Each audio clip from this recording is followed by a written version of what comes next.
Bienvenue dans ce nouveau chapitre où je vous propose aujourd'hui de découvrir les conditions en JavaScript. Donc les conditions vont nous permettre de tester qu'une valeur est bien celle attendue et d'exécuter un code en fonction. Alors, histoire de tester les conditions, on va avoir besoin d'écrire des scripts qui sont un petit peu plus longs que ce que l'on a vu dans le chapitre précédent. Donc dans le chapitre précédent, on écrivait une ligne, on appuyait sur Entrée et ça validait. Donc dans ce chapitre, on va véritablement avoir besoin de créer de petits algorithmes. Donc ce que l'on va faire, c'est qu'on va créer un fichier JavaScript que l'on va pouvoir exécuter. Donc la manière la plus simple de tester et de faire fonctionner du JavaScript, c'est encore d'utiliser le navigateur. Donc ce que l'on va faire, c'est qu'on va écrire du JavaScript dans une page HTML. Et comme ça, lorsqu'on ouvrira cette page sur le navigateur va exécuter notre JavaScript. Donc pour ce faire, on va créer un nouveau fichier dans un dossier particulier. Donc vous le créez n'importe où sur votre ordinateur.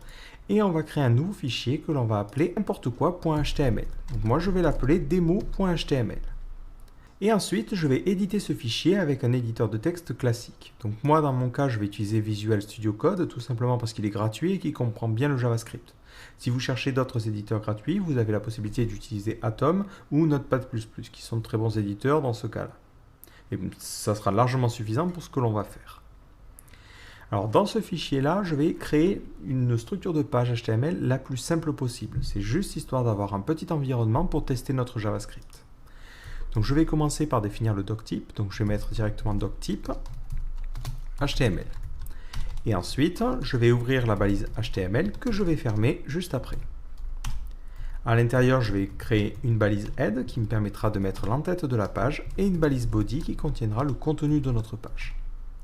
Et ce que je vais faire, c'est que tout en haut, dans la partie head, je vais ouvrir une balise script. Et c'est à l'intérieur de cette balise-là que je vais pouvoir écrire mon JavaScript. Donc dans cette balise-là, on peut écrire du JavaScript comme on l'a fait tout à l'heure. Je peux par exemple créer une variable démo qui aura la valeur salut. Si je souhaite voir le résultat de mon script, ce qu'il va me falloir faire, c'est l'afficher dans la console. Alors là, je vous donne le code que l'on va écrire, je vous l'expliquerai plus tard. Si jamais vous avez besoin d'afficher quelque chose dans la console, vous faites console.log et vous mettez entre parenthèses la variable que vous souhaitez afficher, ou directement une chaîne de caractères, ou un entier, ou n'importe quoi. Donc moi, ici, je vais lui demander d'afficher dans la console démo. Alors ne vous inquiétez pas, et j'insiste sur ce point, cette nomenclature-là, et qu'est-ce que ça représente, on en parlera plus tard. Maintenant, si j'ai besoin de tester ce script-là, il me faut l'ouvrir sur mon navigateur. Donc je vais prendre mon navigateur, et je vais y glisser le fichier HTML. Donc je vais créer un nouvel onglet ici. Si maintenant je sors ma console, automatiquement, je vois bien qu'il m'affiche salut. Voilà, c'est le strict minimum pour pouvoir tester du JavaScript dans de bonnes conditions. Alors comme je vous l'ai dit, dans ce chapitre, on va parler un petit peu de l'utilisation des conditions. Donc les conditions vous permettent de faire des petits tests et de vérifier que quelque chose est juste pour pouvoir exécuter un code particulier. Donc ce que je vais faire, c'est que je vais créer un petit objet. Je vais créer un objet que je vais appeler marque. Et marque, on va lui donner différentes propriétés. Donc les propriétés, si vous vous souvenez, c'est les clés. C'est l'équivalent des clés pour un tableau. Donc je crée une première propriété qui sera son nom. Donc là, on va l'appeler Marc. Je crée une seconde propriété qui sera son âge. Et là, on va mettre 18. Je crée enfin une autre propriété qui sera sa moyenne. Donc là, c'est pour reprendre l'exemple que l'on a écrit précédemment. Ce que j'ai maintenant envie de faire, c'est vérifier l'âge de Marc et dire « Ah, tu es majeur ou tu es mineur ». Donc pour écrire une condition en JavaScript, on l'écrit en mettant if, suivi de notre condition entre parenthèses. Et après, on met entre accolades le code que l'on souhaite exécuter si cette condition est vraie. Donc la condition, ce n'est ni plus ni moins qu'un booléen. Donc pour obtenir un booléen, soit on peut mettre directement true ou false, ce qui n'aurait pas beaucoup d'intérêt ici, soit on peut utiliser des comparaisons. Donc pour les comparaisons, on peut faire une comparaison avec le signe strictement supérieur, donc on testera que la valeur de gauche est strictement supérieure à la valeur de droite. On pourra utiliser le signe supérieur ou égal. On pourra utiliser strictement inférieur ou inférieur ou égal. Enfin, si on veut tester une égalité, c'est-à-dire vérifier que la valeur de gauche est égale à la valeur de droite, on écrira 2 égales. Alors vous pouvez vous dire pourquoi on n'écrirait pas un simple égal, ça paraît un petit peu plus logique à lire. Tout simplement parce que lorsque vous allez tester une valeur, si vous mettez par exemple je teste que âge est égal à 18, Ben, pour le moteur JavaScript, il va croire que vous faites une assignation. Il va croire que vous êtes en train de créer une variable âge. Et du coup, ça va le faire un petit peu bugger. Donc, c'est pour ça qu'on utilise un double égal pour tester une égalité. Enfin, si vous voulez tester une différence, vous mettez un point d'exclamation égal. Dans ce cas-là, vous allez tester que la valeur de gauche est différente de la valeur de droite. Donc voilà pour les opérations de comparaison de base. Donc nous, dans notre cas, on veut afficher ici, donc on va mettre console.log, tu es majeur, point d'exclamation. Donc on imagine qu'on est en France et qu'on est majeur à partir de 18 ans. Donc là, qu'est-ce qu'il faudrait que je mette au niveau de la condition? Ben, je vais mettre si marque.âge, donc je récupère la propriété âge dans l'objet marque, si cette propriété-là est supérieure ou égale à 18. Dans ce cas-là, on affiche tu es majeur. Si maintenant je sauvegarde et que je réactualise la page, ça affiche bien tu es majeur. Maintenant, on se dit, bon, ce que l'on a envie de faire, c'est le cas contraire. C'est-à-dire, si l'utilisateur n'est pas majeur, on affiche tu es mineur, par exemple. Donc là, on pourrait être tenté de se dire, bon, pas de problème, j'écris une autre condition. Si marque.âge est inférieur à 18. On va mettre strictement inférieur à 18. Dans ce cas-là, on mettra un coup de console.log, tu es mineur. Si maintenant je réactualise la page, ça me donne tu es majeur. Si je descends l'âge de Marc à 17 ans, ça m'affichera tu es mineur. Mais ce qu'il faut savoir, c'est qu'on peut optimiser les choses. Si on le dit en français, on va dire si l'âge est supérieur à 18, dans ce cas-là, on dit qu'il est majeur. Sinon, on va dire tu es mineur. Ce sinon existe en JavaScript, c'est le else. Donc ça s'écrit de la manière suivante, on met if, notre condition, et si jamais on veut mettre un sinon, on met else, et entre accolades, la condition. Donc nous, dans notre cas, hop, on va pouvoir écrire cette seconde partie et mettre sinon, donc ça veut dire que l'âge de Marc est inférieur strictement à 18, dans ce cas-là, on affichera console.log, tu es mineur. Et si je réactualise la page, j'obtiens le même résultat que tout à l'heure. On voit bien que l'utilisateur est mineur. Donc maintenant, imaginons on a envie d'écrire un algorithme où on va déterminer si l'utilisateur peut conduire. Donc si l'âge est supérieur à 18, on va lui dire tu peux passer ton permis. Et si l'âge est inférieur à 18, on va lui dire ah, là, tu ne peux pas encore conduire. Mais il y a un cas un petit peu spécial, en tout cas en France, c'est qu'au-delà de 15 ans, on peut avoir la conduite accompagnée. Donc là, on aimerait bien rajouter une condition. Donc encore une fois, il faut toujours réfléchir en français. En tout cas, quand on débute, ça nous aide. Si l'âge est supérieur ou égal à 18, dans ce cas-là, il peut passer son permis. Sinon, si l'âge est supérieur à 15, dans ce cas-là, il peut passer la conduite accompagnée. Sinon, il ne peut pas conduire. Donc si j'écris un petit peu ce que j'ai défini à l'oral, c'est si l'âge supérieur à 18, dans ce cas-là, tu peux conduire. Hop. Sinon, si l'âge est supérieur à 15, dans ce cas-là, hop, tu peux passer la conduite.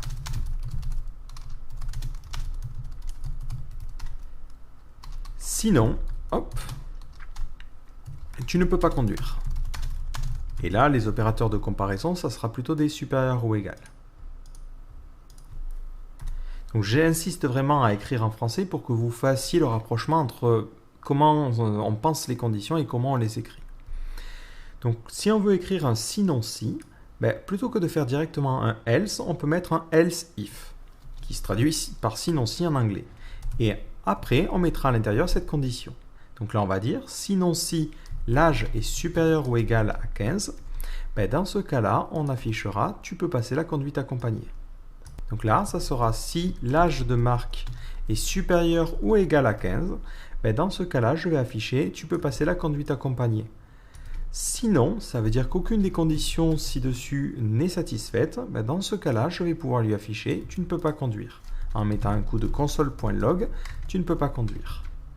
Si maintenant je réactualise la page, il y a des petites erreurs parce que j'ai laissé ce truc-là qui n'est pas du JavaScript, donc je vais le supprimer. Donc d'ailleurs, si jamais vous avez envie de garder ça en mémoire, vous avez la possibilité d'écrire des commentaires. Alors des commentaires en JavaScript sont délimités par un slash puis une étoile. C'est-à-dire que tout ce qui est après sera commenté. Vous pouvez le lire, mais le code ne l'exécutera pas. Lorsque un commentaire se finit, vous mettez une étoile, puis un slash. Donc globalement, vous entourez ce que vous voulez commenter, que vous voulez conserver juste pour pouvoir expliquer ce que fait votre code, avec ces petits caractères-là. Si maintenant je réactualise la page, ça me dit « Tu peux passer la conduite accompagnée ». Donc ici, on a des caractères un petit peu bizarres. C'est tout simplement parce que le navigateur ne sait pas dans quel encodage est écrit ce fichier-là. Donc si juste vous voulez, pour cette démo-là, ne pas avoir de problème de caractères bizarres, vous mettez une méta au niveau de votre page HTML et on va lui préciser que l'encodage que l'on utilise, c'est de l'UTF-8. Voilà. Si vous avez ce problème-là, vous mettez juste ça et ça résoudra le problème. Voilà donc pour les conditions. Donc, ce qu'il faut retenir, c'est qu'une condition s'écrit de la manière suivante. On écrit si on met une condition, alors on met entre accolades le code à exécuter si la condition est remplie. Après, on peut écrire un sinon si en mettant des conditions supplémentaires pour filtrer les résultats. Et enfin, on peut mettre un sinon si aucune des conditions qui sont au-dessus sont satisfaites. Donc voilà pour le format de base des conditions. Alors le problème, c'est que dans certains cas, les conditions que l'on va vouloir écrire sont un petit peu plus complexes. On va supprimer ça et on va imaginer une nouvelle condition. On imagine qu'il y a un tarif jeune qui est disponible à partir de entre 18 et 25 ans. Et du coup, on va dire, si Marc il a entre 18 et 25 ans, on va lui afficher « Bravo, tu as accès à la réduction ». Donc là, si je le traduis en français, donc on va l'écrire dans la partie commentaire, on va mettre si l'âge est compris entre 18 et 25. Donc si on avait à l'écrire en mathématiques, entre guillemets, on l'écrirait de la manière suivante. Hop. Donc l'âge doit être supérieur ou égal à 18 ou inférieur ou égal à 25 ans. Alors, on va pouvoir lui afficher « Bravo, hop, tu as le droit à une réduction. » Au tarif, allez, tarif étudiant. Ou jeune, allez. Donc, le problème, c'est qu'en JavaScript, on n'a pas la possibilité de traduire ça. On ne peut faire que des opérations simples. Donc, les opérations simples, ça veut dire on fait faire qu'une comparaison à la fois. Donc, en français, si j'avais à séparer cette comparaison, je mettrais un « et ». Ça veut dire qu'on veut que l'âge soit supérieur à 18 et on veut que l'âge soit inférieur à 25. Alors, pour plus de compréhension, on va inverser les symboles. Donc voilà comment on l'écrirait. Globalement, ça veut dire la même chose, mais c'est décomposé. Donc là, ce que l'on fait, c'est qu'on utilise des opérateurs booléens. Un opérateur booléen nous permet d'écrire une condition qui est basée sur la somme de plusieurs conditions. Il existe deux opérateurs booléens, qui est le « et » et le « ou ». Donc là, on veut un « et » parce qu'on veut que l'âge soit supérieur à 18 ans et que l'âge soit inférieur ou égal à 25 ans. Donc il faut qu'il soit compris dans cette tranche d'âge. Si on écrit la condition inverse, c'est-à-dire on veut savoir à quel moment l'utilisateur n'a pas le droit au tarif jeune, on mettra si l'âge est inférieur à 18 ou l'âge est supérieur à 25. Voilà la différence qu'il y a entre ces deux opérateurs-là. Alors comment ça se traduit en JavaScript? Donc le « et » se traduira par un double « et » commercial et le « ou » se traduira par un double pipe. Alors, le pipe, c'est Alt-6 sur votre clavier ou Alt-Shift-L, je crois, si vous êtes sur Mac. Donc nous, dans notre cas, on mettra si l'âge de Marc, donc c'est Marc.âge, est supérieur ou égal à 18 et que l'âge de Marc est inférieur ou égal à 25 ans. Dans ce cas-là, on mettra un coup de console.log, ce que l'on a écrit ici. Dans le cas contraire, donc là on va utiliser tout simplement un petit else, on affichera qu'il n'a pas le droit à ce tarif jeune. Donc on mettra un console.log, vous n'avez pas accès au tarif jeune. Alors vous remarquez quelque chose ici, c'est que la coloration de mon éditeur change un petit peu. Pourquoi cette chaîne de caractères là n'est pas complètement orange? Tout simplement parce que j'ai mis des simples guillemets pour délimiter ma chaîne de caractères. Et du coup, le problème, c'est que lorsque je mets un simple guillemet ici, donc une apostrophe pour le navet, lui, il croit que je veux mettre fin à cette chaîne de caractères et ça lui pose un problème. Donc pour remédier à ce problème-là, vous avez deux solutions. Soit vous remplacez les simples guillemets par des doubles guillemets, et du coup, lui, il ne voit plus ça comme un caractère spécial. Soit vous précédez votre caractère spécial par un anti-slash. Et dans ce cas-là, vous lui dites d'échapper ce caractère en lui disant « Bon, là, j'écris un caractère que tu peux méprendre pour une fin de chaîne. Ne le fais pas, c'est juste un guillemet. » Si maintenant je réactualise la page, je vois que le Marc, il n'a pas accès au tarif jeune. Il a 17 ans, il n'est pas du coup dans cette tranche d'âge. Si je lui donne 21 ans, là, il aura accès au tarif jeune, parce qu'il aura bien entre 18 et 25 ans. Donc pour qu'une condition soit validée avec un « et », il faut que les deux côtés soient vrais. Donc si on a du vrai et du vrai, ça donne du vrai. Si on a du vrai et du faux, ça donne du faux. Si on a du faux et du vrai, ça donne encore du faux. Et si on a du faux et du faux, ça donne du faux. Donc par exemple, si l'utilisateur a 26 ans, l'âge est bien supérieur à 18, donc ça c'est vrai. En revanche, ça c'est faux. Donc vrai plus faux, vrai et faux, ça fait faux. Et du coup, ça sera ce bout de code-là qui sera exécuté. Si on inverse les choses, on se dit, on va mettre la condition pour dire à l'utilisateur qu'il n'a pas accès au tarif jeune. Donc on va inverser les choses. Dans ce cas-là, la condition sera si l'âge de Marc est strictement inférieur à 18 ans ou que son âge est supérieur strictement à 25 ans, dans ce cas-là, il n'aura pas accès au tarif jeune. Et si je sauvegarde et que j'actualise la page, ça me donne toujours ça. Donc dans le cas du OU, il suffit que l'un des deux côtés soit vrai pour que la condition en entier soit vraie. Donc dans ce cas-là, dans le cas où Marc aurait 26 ans, cette partie-là est fausse. Cette partie-là en revanche est vraie. Donc faux ou vrai, ça donne vrai. Et dans ce cas-là, c'est ce bout de code-là qui sera utilisé. Donc voilà la différence pour le et le ou.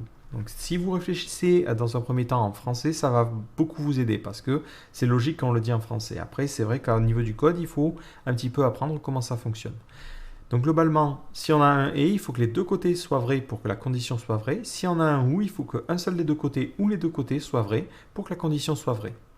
Enfin, comme pour des opérations mathématiques, il est possible de cumuler les choses. Donc imaginons un cas un petit peu plus complexe, on va dire si l'âge est entre 18 et 25 ans, il a accès à un tarif réduit, mais il a aussi accès à un tarif réduit si l'âge est supérieur à 70 ans. Donc là, il va falloir écrire une condition avec non plus deux conditions, mais trois conditions. Donc on va faire un if, et il faut réfléchir en français. Donc on a d'abord dit l'âge doit être compris entre 18 et 25 ans. Donc on va mettre un âge doit être supérieur ou égal à 18, et l'âge, donc là j'ai oublié c'est marc.âge, doit être inférieur ou égal à 25. Et là c'est marc.âge. Donc ça c'est ma première condition. Mais j'avais dit ou l'âge est supérieur à 70. Et dans ce cas-là on mettra un ou marc.âge est supérieur à 70 ans. Dans ce cas-là, on fera un coup de console.log. Vous avez accès au tarif réduit. Sinon, else, on mettra console.log. Vous n'avez pas accès. Donc là, je vais mettre des doubles quotes. Vous n'avez pas accès au tarif réduit. Si je réactualise la page, il a 26 ans, donc il n'est ni dans cette tranche-là, ni dans cette tranche-là, donc il n'a pas accès au tarif réduit. Si je lui donne 72 ans, il aura accès, voilà, 752 c'est un peu grand, 72 ans, il aura accès au tarif réduit. Comme pour les opérations mathématiques, le « et » l'emporte toujours, c'est-à-dire qu'il commence par faire cette comparaison, et c'est le résultat de cette comparaison qu'il va comparer à ça. Donc cette partie-là va donner faux, parce que l'âge n'est pas entre 18 et 25 ans. Cette partie-là va donner vrai, parce que l'âge est supérieur à 72 ans. Et faux ou vrai, ça donne vrai. Et du coup, c'est ce code-là qui est exécuté. Si vous avez besoin de mieux vous y retrouver, vous pouvez mettre des parenthèses. Donc c'est exactement comme en mathématiques lorsque vous faites des multiplications. Je ne sais pas si vous vous souvenez de vos cours, mais si on fait 3 fois 4 plus 2, hop, on peut même le faire au niveau de la console, allez, 3 fois 4 plus 2, ça fait 14. Par contre, si on met des parenthèses, si je fais 3 fois 4 plus 2, et sans entre parenthèses, ça donne un résultat différent. C'est exactement la même chose pour les conditions. Donc, si je mets une parenthèse ici, ça veut dire, commence par faire cette comparaison-là, et c'est le résultat de cette comparaison-là que tu vas comparer à ça. Donc là, ça fait exactement la même chose que ce que j'ai écrit tout à l'heure. En revanche, si j'écris la parenthèse à un autre endroit, ici, ça change complètement le sens de ma condition. Ça veut dire que je veux que l'âge soit inférieur à 25 ou supérieur à 70, et en plus, je veux que l'âge soit supérieur à 18. Voilà, donc ça se traduit vraiment pas par la même chose. Et ça va. Donc il faudra bien faire attention lorsque vous faites des conditions complexes à bien mettre les parenthèses au bon endroit si vous avez besoin d'avoir des comparaisons qui sont faites particulières. Donc là après c'est véritablement au cas par cas que vous allez avoir des besoins particuliers en utilisant ces opérateurs booléens et au fur et à mesure que vous allez rencontrer, vous allez un petit peu prendre le pas et arriver à bien les utiliser. Enfin, une dernière petite astuce, si jamais vous avez besoin d'inverser un opérateur, testez l'inverse d'une chose. Lorsque vous inversez les choses, le et devient ou et le ou devient et. Donc si on veut inverser cette condition-là, donc on remet les parenthèses, on inverse cette condition-là, donc ça veut dire qu'on inverse les signes. On veut que l'âge soit strictement inférieur à 18 ou l'âge soit strictement supérieur à 25. Et le ou devient un et on veut que l'âge soit inférieur ou égal à 70. Et dans ce cas-là, il n'aura pas accès au tarif réduit. Dans l'autre cas, il aura accès au tarif réduit. Donc si on relie cette condition maintenant qu'elle est inversée, si l'âge est strictement supérieur à 18 ou à 25 ans, et que l'âge est strictement inférieur à 70 ans, dans ce cas-là, il est dans la tranche où il n'a pas accès au tarif réduit. Voilà. Donc c'est juste un petit détail, mais encore une fois, on aura l'occasion, lorsque l'on fera des exercices un petit peu plus complexes, de tester des conditions et de voir comment on les inverse, des choses comme ça. Enfin, une dernière petite chose concernant les tests d'égalité. Par exemple, j'ai envie d'afficher « Bravo, tu as 18 ans ». Donc là, je peux faire un coup de console.log « Bravo, tu as 18 ans ». Donc j'écris ce code-là lorsque Marc a 18 ans. Si je veux écrire cette condition-là, je vais mettre marc.age égale 18. Si je fais ça, ça va me dire, là il n'a pas 18 ans, mais si je lui change son âge et que je mets 18 ans, hop, ça va fonctionner correctement. Vous avez aussi la possibilité de faire un triple égal. Alors un triple égal, ça veut dire que ça teste la valeur, donc que 18 est égal à 18, et ça teste aussi le type. Si vous mettez un double égal et que vous dites je teste que 18 ans correspond à la chaîne de caractères 18, il va vous dire oui. En fait, il fait une comparaison approximative. Si jamais vous avez un entier d'un côté et une chaîne de caractères de l'autre, il fera un test sur soit la chaîne de caractères, soit sur l'entier. Si vous mettez un triple égal ici, il va dire là 18 c'est un entier, là 18 c'est une chaîne, donc les deux choses ne sont pas absolument identiques. Donc le triple égal, en plus de vérifier que la valeur est identique, il vérifie que le type de la variable est identique. Donc ça c'est très important pour éviter les erreurs. Et si on revient un petit peu à ce que l'on a vu tout à l'heure, par exemple avec les comparaisons alphabétiques, ça peut vous permettre d'éviter ce genre de problème. Si je réactualise la page, là on voit que ça ne me donne plus bravo tu as 18 ans. Parce que ici j'ai un entier et ici j'ai une chaîne de caractères. En revanche, si aux deux endroits j'ai un entier, dans ce cas-là, ça m'affichera bien « Bravo, tu as 18 ans ». Donc voilà pour les conditions classiques en JavaScript. Alors il faut savoir que vous avez aussi d'autres manières d'écrire ce genre de choses. Donc ce sont des manières que l'on va rencontrer un petit peu moins souvent, mais c'est important de savoir que ça s'écrit parce que si jamais vous tombez dessus, vous saurez de quoi il s'agit. Donc la première chose, c'est le switch case. Donc le switch case vous permet de dire si si une expression a telle valeur, alors je fais ça. Si elle a telle valeur, je fais ça. Si elle a telle valeur, et ainsi de suite, ainsi de suite. Le problème, c'est qu'imaginons, je veux dire, à 18 ans, tu vas lui afficher bravo, tu es majeur. À 25 ans, je vais lui afficher bravo, tu as 25 ans. Et ainsi de suite, ainsi de suite. Si j'avais à faire ça, je devrais l'écrire de la manière suivante. Si l'âge de Marc est égal à 18, on va mettre un triple égal, on veut s'assurer que c'est un entier. Dans ce cas-là, on va faire un coup de console.log. Bravo, tu as 18 ans. Si maintenant je me dis si l'âge de Marc c'est 25, hop, je vais lui afficher console.log. Bravo, tu as un quart de siècle. Et ainsi de suite, ainsi de suite. Le problème, c'est que c'est un petit peu verbeux et au bout d'un moment, on ne sait plus trop où on en est. Alors, on va mettre 50 ans. Hop, dans ce cas-là, console.log. Bravo, tu as un demi-siècle. Donc il y a une autre manière d'écrire ce genre de code-là. Ce que l'on va faire, c'est qu'on va mettre ça en commentaire. Donc pour cela, je fais un / étoile, étoile slash. Donc on peut l'écrire en utilisant un switch case. Donc un switch case s'écrit de la manière suivante. On met switch et entre parenthèses l'expression à tester. Donc globalement, c'est qu'est-ce que l'on va tester. Donc nous, c'est l'âge. Et ensuite, on va mettre les différents cas. Donc on va mettre par exemple case et la valeur attendue. Donc là, on va mettre si l'âge est égal à 18. Ensuite, on mettra 2 points et le code à exécuter. Donc ici, on mettra par exemple console.log, bravo, tu as 18 ans.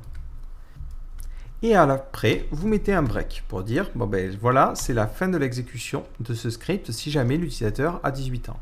Et après, vous allez écrire autant de cases, de cas, que vous avez de cas dans votre condition originale. Donc là, on dira par exemple, s'il a 25 ans, on va afficher bravo, tu as un quart de siècle. Hop. S'il a 50 ans, on va afficher bravo, tu as un demi-siècle. Et si on va afficher quelque chose quoi qu'il arrive, ce que l'on peut faire, donc avec les conditions classiques, on aurait utilisé un else. Dans le cas du switch case, on mettra un default. Default, 2 points, et ce que l'on doit faire par défaut. On mettra un coup de console.log. Tout simplement, bon anniversaire.